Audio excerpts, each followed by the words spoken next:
یہ کہانی میں آپ سب کے ساتھ شیئر کرنا چاہتا ہوں، آپ سب کی زندگی میں آنے والے اس موڑ کے لیے جب روشنی اور تاریکی کے انتخاب کا فیصلہ ہم پر چھوڑ دیا جاتا ہے۔ اب یہ ہم پر ڈیپینڈ کرتا ہے کہ ہم روشنی کا ہاتھ تھام کر ٹھوکر کھائے بغیر زندگی کا سفر طے کریں یا تاریکیوں کو اپنا کر گمراہی میں زندگی گزاریں۔ بعض دفعہ تاریکی میں قدم رکھنے کے بعد ٹھوکر لگنے سے پہلے ہی انسان کو پچھتاوا ہونے لگتا ہے اور وہ واپس اسی موڑ پر آنا چاہتا ہے جہاں سے اس نے سفر شروع کیا تھا۔ تب صرف ایک چیز اس کی مدد کر سکتی ہے، کوئی آواز جو رہنمائی کا کام کرے اور اس کو روشنی کی طرف لے جائے۔ میرا تعلق ایک امیر گھرانے سے تھا۔ چھوٹی چھوٹی خواہشات بغیر اظہار کیے پوری ہو جاتی، مگر پھر بھی بہت سی خواہشات تھی۔ سچ کہتے ہیں انسان کی خواہشات کی انتہا نہیں ہوتی۔ میری زندگی کی سب سے بڑی خواہش بہت مشکل سوال ہے، کیونکہ میری بہت سی خواہشات ہیں اور ہر خواہش میرے لیے اہم ہے۔ ہاں، مگر میری شدید خواہش ہے کہ میں ایک کامیاب ڈاکٹر بنوں اور لمبی زندگی پاؤں تاکہ باقی خواہشات کو پورا کر سکوں۔ ارحم میرا بچپن کا دوست تھا۔ ارحم بہت مذہبی ٹائپ تھا۔ جوانی کی مصروف زندگی میں بھی وہ 5 وقت کا نمازی تھا۔ اس میں کوئی شک نہیں کہ اس کا انداز بیاں بہت متاثر کن تھا، مگر مجھ پر اس کی باتوں کا اثر نہیں ہوتا تھا۔ میں اس کے بالکل برعکس تھا۔ میں اپنی زندگی میں صرف انجوائمنٹ چاہتا تھا۔ میرا شمار یونیورسٹی کے فیمس اسٹوڈنٹس میں ہوتا تھا۔ میں کلاس کا ٹاپر تھا اور اچھی شکل و صورت کا حامل تھا۔ یونیورسٹی کی موسٹلی لڑکیوں کا آئیڈیل تھا۔ مجھے خود یاد نہیں کہ کتنی میری گرل فرینڈز تھیں۔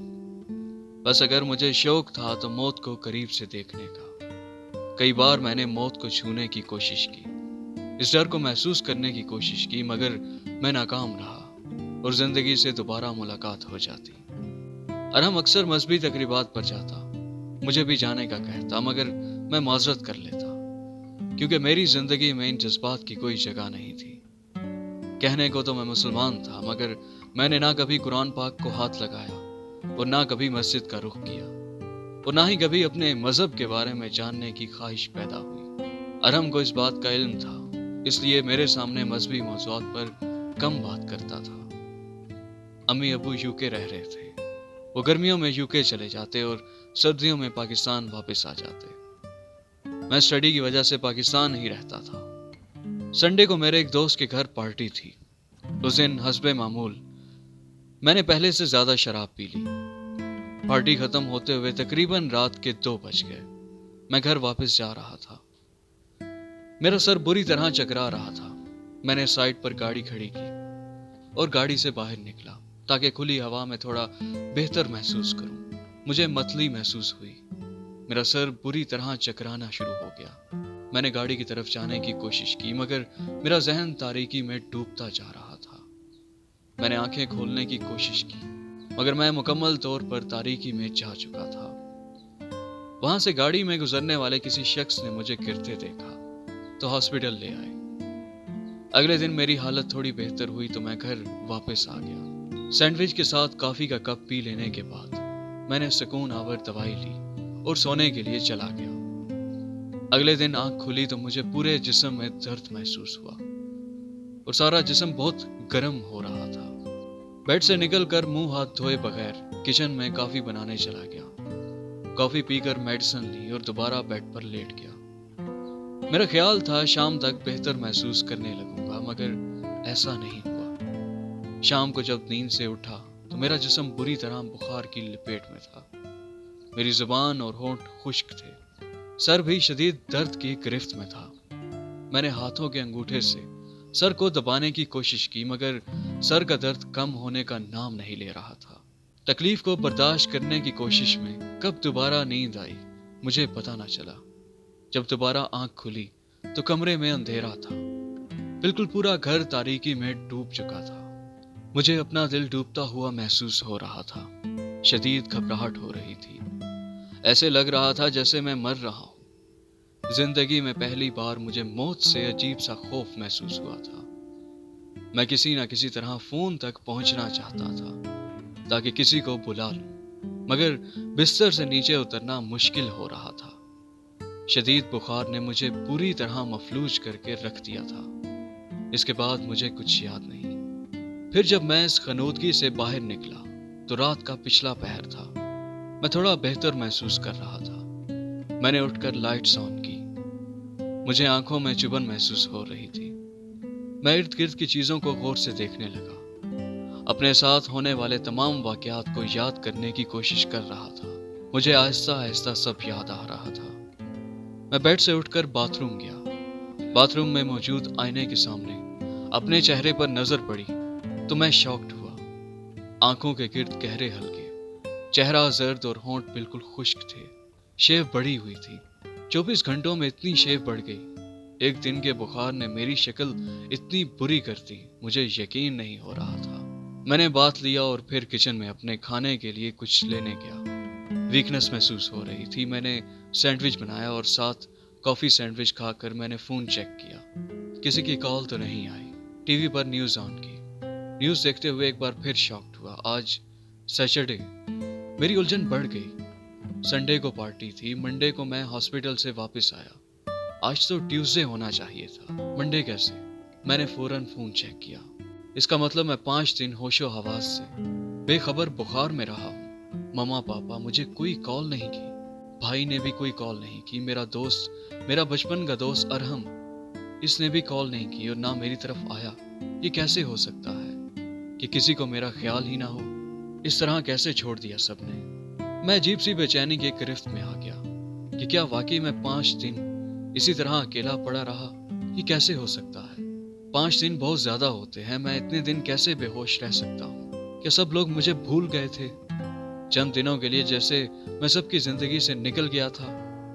اگر میں اس بیماری کے دوران مر جاتا تو کسی کو پتہ تک نہ چلتا، شاید تب تک جب تک میری لاش گلنے سڑنے نہ لگتی۔ میرے ذہن میں خود بخود مختلف سوچیں آنے لگیں۔ اگر میری زندگی ختم بھی ہو گئی تو کسی دوسرے کو اس سے کیا فرق پڑے گا؟ چاہے میرا IQ لیول 150 پلس ہو۔ میں اپنی سوچوں کو جھٹکنے کی کوشش کر رہا تھا، مگر ایسی مایوسی، اس طرح کی ذہنی حالت، آخر مجھے ہو کیا گیا ہے؟ اگر سب لوگ چند دنوں کے لیے مجھے بھول بھی گئے تو کیا فرق پڑتا ہے؟ بعض دفعہ ایسا ہو جاتا ہے، میں بھی بہت بار بہت سے لوگوں سے رابطہ نہیں رکھ پاتا۔ پھر اگر میرے ساتھ ایسا ہو گیا تو کیا؟ مگر میرے ساتھ ایسا کیوں ہوا؟ میں اپنے ذہن سے پچھلے 5 دنوں کو نکالنے کی کوشش کرتا، لیکن ناکام رہتا۔ یہ تکلیف سے زیادہ خوف تھا، جس کا شکار میں اچانک بیماری کے دوران ہوا تھا۔ شاید میں کچھ زیادہ حساس ہوتا جا رہا تھا، ورنہ ایک معمولی سے بے ہوشی کو خام خواہ سر پر سوار کر رہا تھا۔ کم از کم اب تو میں ٹھیک ہو چکا ہوں۔ اگلے دن میں یونیورسٹی گیا، سب دوستوں سے ملا۔ میرا یونیورسٹی میں دل نہیں لگ رہا تھا۔ میری الجھن اور اضطراب میں اضافہ ہو رہا تھا۔ میں گھر واپس آ گیا۔ کچھ دنوں کے بعد سب دوستوں نے مل کر سینما جانے کا پروگرام بنایا۔ ارحم مجھے بھی ساتھ لے گیا۔ میں نے سوچا چلو کچھ تفریح ہو جائے گی، میرا دل بہل جائے گا، مگر ایسا نہ ہوا۔ مووی شروع ہونے کے 15 منٹ بعد مجھے وہاں بیٹھے بیٹھے شدید قسم کی گھبراہٹ محسوس ہونے لگی۔ میں کچھ کہے بغیر آہستگی سے اٹھ کر وہاں سے باہر آ گیا، پھر ٹیکسی لے کر گھر آ گیا۔ مجھے ہر چیز مصنوعی لگ رہی تھی۔ میرا پڑھائی میں بھی دل نہیں لگ رہا تھا۔ میں پہلی بار صحیح معنوں میں ڈپریشن کا شکار ہو رہا تھا۔ Studies, university, friends, club parties, restaurant, سیر و تفریح، ہر چیز میرے لیے بے معنی ہو گئی تھی۔ سارا دن بیڈ پر لیٹے ہوئے گزار دیتا۔ کیا میں پاگل ہو رہا ہوں؟ کیا میں اپنے ہوش و حواس آہستہ آہستہ کھو رہا ہوں؟ بعض دفعہ مجھے اپنے آپ سے خوف آنے لگتا۔ اگر کوئی مجھ سے پوچھے کیا میں زندہ رہنا چاہتا ہوں، میرے پاس ہاں کا جواب نہیں تھا، کیونکہ میں زندگی کا مفہوم نہیں جانتا تھا، اور میں مرنا بھی نہیں چاہتا تھا، کیونکہ میں موت کے مفہوم سے بھی نا واقف تھا۔ میں کسی خلا میں تھا، نہ زندگی میں نہ موت میں۔ عیش و آسائش، شاندار لباس، بہترین خوراک، کیا یہی زندگی کا مقصد ہے؟ اس کے علاوہ زندگی کا کیا مقصد ہے؟ میرے پاس اپنے سوالوں کا کوئی جواب نہیں تھا۔ رفتہ رفتہ میں بے خوابی کا شکار ہو گیا۔ میں نے مذہب میں دلچسپی لینا شروع کی۔ اسلام کے بارے میں کچھ کتابیں پڑھی، مگر وہ میرے سر سے گزر گئیں۔ کوئی لفظ، کوئی بات مجھے اپنی طرف کھینچ نہیں رہی تھی۔ میں زبردستی کچھ صفحات پڑھتا، پھر رکھ دیتا۔ میں نے سوچا شاید مجھے عملی طور پر عبادت کرنی چاہیے، شاید اس سے مجھے کچھ فائدہ حاصل ہو۔ میں اسی گھر سے ارحم کے گھر چلا گیا۔ کیونکہ مجھے تو وضو کرنا بھی نہیں آتا تھا، نماز پڑھنا تو دور کی بات۔ عشاء کی نماز کا وقت ہوا تو ارحم نماز پڑھنے مسجد جانے لگا۔ میں نے کہا ارحم مجھے بھی ساتھ لیتے چلو۔ پہلے تو ارحم حیران ہوا، پھر کہنے لگا چلو آج اکٹھے نماز پڑھتے ہیں۔ پھر مسجد پہنچ کر ارحم نے اپنی زیر نگرانی مجھے وضو کروایا۔ وضو کرنے کے بعد میں نے ارحم سے پوچھا کیا واقعی نماز سے دلی سکون ملتا ہے؟ ہاں، اصل سکون تو نماز سے ملتا ہے، ارحم نے جواب دیا۔ نماز شروع ہوئی۔ میں واقعی دیکھنا چاہتا ہوں کہ نماز سے کیسے سکون ملتا ہے۔ میں نے رکوع میں جاتے ہوئے اپنے دل میں سوچا، پھر میں نے پہلا سجدہ کیا۔ میری بے چینی میں اضافہ ہو رہا تھا۔ جس ماحول میں میں موجود تھا وہ مجھے غیر فطری لگ رہا تھا۔ ہر سجدے کے ساتھ دل و دماغ کا بوجھ پڑ رہا تھا۔ پہلی 4 رکعتیں مشکل سے ختم ہوئی۔ میرا دل وہاں سے بھاگ جانے کو چاہا۔ میں آہستہ سے چند قدم پیچھے گیا اور صف سے نکل کر باہر سیڑھیوں پر بیٹھ گیا۔ یہ کام میں نہیں کر سکتا، میں نماز نہیں پڑھ سکتا۔ امام صاحب کے الفاظ ابھی تک میرے دماغ میں گھوم رہے تھے۔ میں گھر واپس آ کر بیڈ پر لیٹ گیا، خود سے باتیں کرنا شروع ہو گیا۔ میرا سکون کہاں ہے؟ مجھے سکون کیوں نہیں مل رہا؟ ہر کوشش ناکام رہی۔ میں اپنی اس دنیا میں واپس کیوں نہیں جا سکتا؟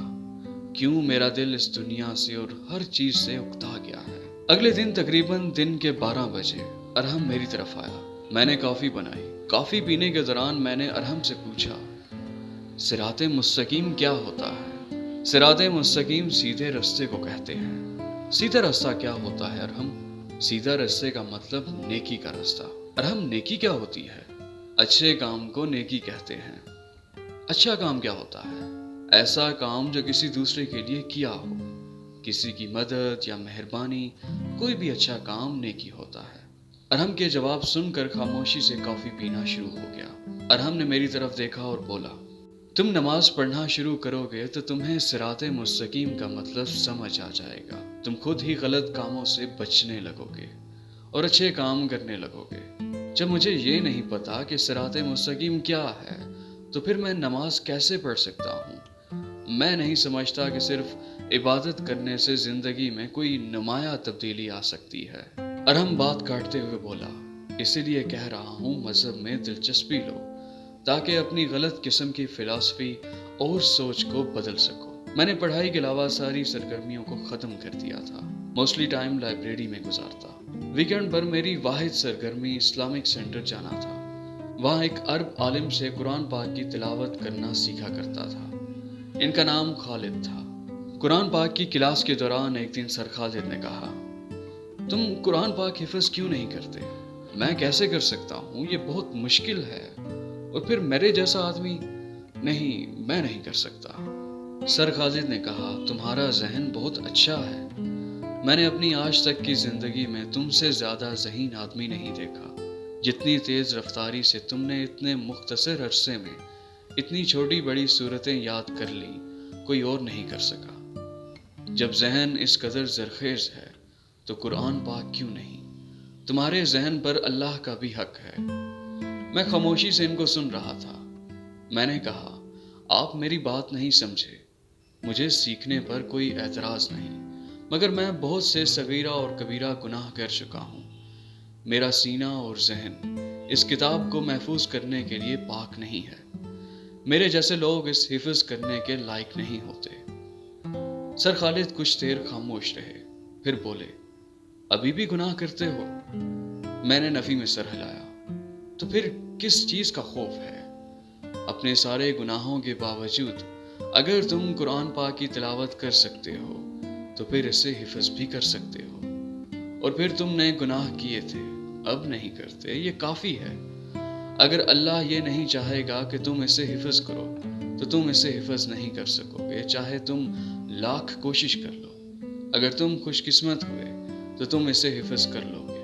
سر خالد نے جیسے یہ مسئلہ ہی حل کر دیا۔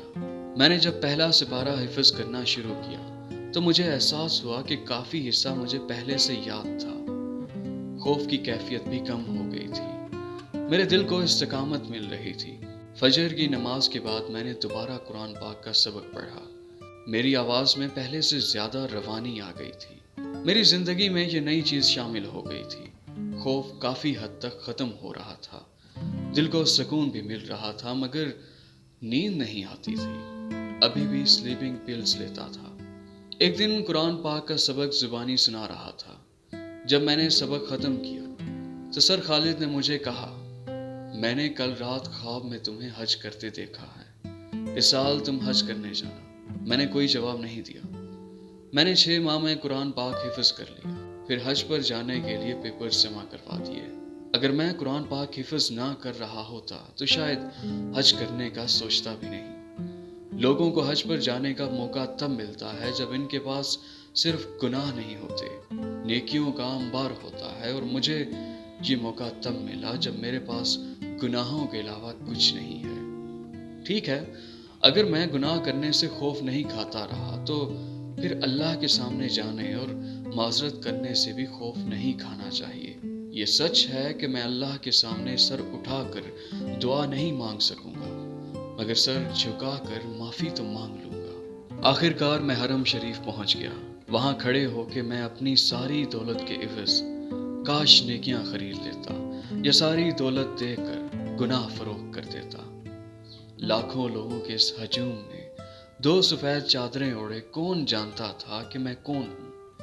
میرے پاس کتنی مال و دولت ہے، کتنی ڈگریاں ہیں، میرا IQ لیول کیا ہے، کسے پرواہ تھی؟ مجھے اس دنیا میں اپنی اوقات، اپنی اہمیت کا پتہ چل گیا تھا۔ اب سارے شک و شبہات ختم ہو چکے تھے۔ فخر، تکبر، رشک، خود پسندی کے بچے ہوئے تمام ٹکڑوں کو میں نے اندر سے باہر نکال پھینکا۔ شاید میں اسی لیے یہاں آیا تھا۔ حج سے فارغ ہو کر میں کمرے میں آیا، اور اس رات پہلی مرتبہ میں سکون کی میٹھی نیند سویا۔ خوف، ڈر، بے چینی کا بوجھ اتار کر خود کو بہت ہلکا محسوس کر رہا تھا۔ پہلے لگا شاید تھکاوٹ کی وجہ سے اتنی اچھی نیند آئی ہے، مگر ایسا نہیں تھا۔ میرے دل کو راحت مل گئی تھی، دل سے گناہوں کا بوجھ اتر رہا تھا۔ میں باقاعدگی سے اب رات کو سکون کی نیند سوتا تھا۔ سونے سے پہلے پورا سپارہ پڑھتا تھا۔ میرے اندر سے تاریکی روشنیوں میں بدل گئی تھی۔ اللہ تعالیٰ کا مجھ پر بہت احسان ہے کہ مجھے تاریکیوں سے نکال کر روشنی کی راہ دکھائی۔ زندگی میں ہمیں بعض دفعہ پتہ نہیں چلتا کہ ہم تاریکی سے باہر روشنی کی طرف آ رہے ہیں۔ شاید میں بھی تاریکی میں ڈوبا ہوا تھا اور روشنی کی طرف آ رہا تھا۔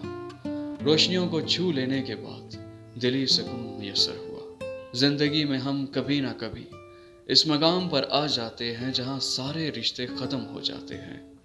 وہاں صرف ہم ہوتے ہیں اور اللہ ہوتا ہے۔ کوئی ماں باپ، کوئی بہن بھائی، کوئی دوست نہیں ہوتا۔ پھر ہمیں پتہ چلتا ہے کہ نہ ہی ہمارے پیروں کے نیچے زمین ہے اور نہ ہی ہمارے سر پر آسمان ہے، بس ایک اللہ ہے جو ہمیں اس خلا میں تھامے ہوئے